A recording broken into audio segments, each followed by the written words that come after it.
উজানের ঢলে ডুবে গেছে মৌলভীবাজারের অর্ধশতাধিক গ্রাম। এতে পানিবন্দী হয়ে পড়েছেন 50 লাখেরও বেশি মানুষ। এছাড়া ভারী বর্ষণে তলিয়ে আছে শিক্ষা প্রতিষ্ঠান, হাটবাজার সহ অভ্যন্তরীণ সড়কও। তাই উপজেলা সদরের সাথে যোগাযোগ ব্যবস্থা ভেঙে পড়েছে।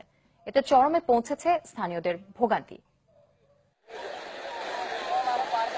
ভারী বর্ষণ সাথে উজানের ঢল। মৌলভীবাজারের জুড়ি উপজেলার হাজার হাজার মানুষের এখন বাস পানির সঙ্গেই। স্থানীয়রা বলছেন, টানা বৃষ্টিতে হঠাৎই ভেঙে গেছে প্রতিরক্ষা বাঁধ, তলিয়ে গেছে অর্ধশতাধিক গ্রাম।